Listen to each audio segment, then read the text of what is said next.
and sat up for a while, listening. The silence remained unbroken. Finally, they put out the fire and crawled into their sleeping bags. Eben drifted into a restless sleep, until he woke up suddenly. At first, he didn't know why. Then he heard it. Laughter. Distant but distinctly human. It was coming from deep in the trees behind their tent. A low, unsettling chuckle, carrying softly through the silent woods. Eben's body locked up with fear. He rolled over, checking for his father. His father was already awake, eyes wide, listening. Then, the laughter moved. It was now coming from the opposite direction. Closer, deliberate. A slow, twisted giggling, growing louder. Eben's father grabbed his rifle. Then suddenly, the laughter stopped. They held their breath, listening to the crushing silence. Then came the footsteps, rushing toward their tent. Eben sat up fast, his body trembling. His father unzipped the tent and burst outside, rifle raised, ready to confront whoever or whatever was stalking them. But nothing was there. No figures, no movement, just trees. Then, from behind the thickest tree in the clearing, just out of sight, a whisper of laughter. Low, taunting. Eben's father froze, listening intently. His finger hovered over the trigger, but they never saw who or what was making the sound. The laughter continued all night, shifting from one part of the forest to another. Whenever they moved, it stopped. Whenever they tried to sleep, it started again. The escape. By the time morning arrived, they were both exhausted, shaken, and terrified. The moment the first rays of sunlight hit the clearing, the laughter vanished.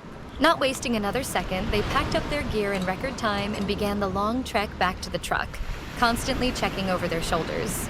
The moment they reached the metal gate, they locked it behind them. Neither of them spoke until they were miles away. Only then did Eben's father break the silence. No one else had access to that property. Eben just nodded, gripping the door handle so tightly that his knuckles turned white. To this day, they have no idea who or what was laughing in those woods. And they never went back. I See You, a nighttime horror in the woods. The wilderness at night is an entirely different world. The towering trees stretch endlessly into the sky, their skeletal branches clawing at the stars. The air is thick with silence, broken only by the whisper of the wind through the underbrush. In such darkness, even the smallest sound can send shivers down your spine. For the YouTuber behind Creepy Outdoors, night hikes had become second nature. He had walked countless miles through forests after sundown, capturing eerie but beautiful footage for his audience. But in October 2022, one of those nights turned into something far worse than he ever expected.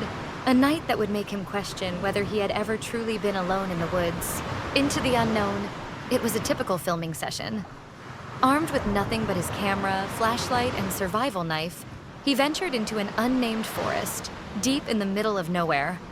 The kind of place where cell service was non-existent, where no marked trails led in or out. Just endless trees stretching on for miles. The video started like any other. His breathing was steady, his voice calm as he narrated his thoughts. The beam of his flashlight cut through the pitch-black surroundings, casting long, flickering shadows. He had done this 100 times before. Nothing about it felt unusual. At first, the deeper he walked, the heavier the air seemed to become.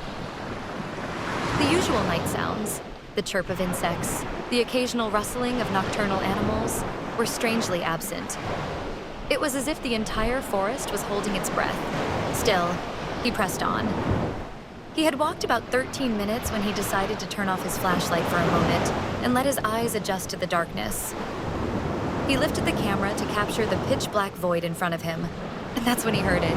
A voice, faint, distant but unmistakably human. I see you. His body locked up. It wasn't the wind. It wasn't an animal. It was a person. His flashlight snapped back on instantly, the beam sweeping wildly across the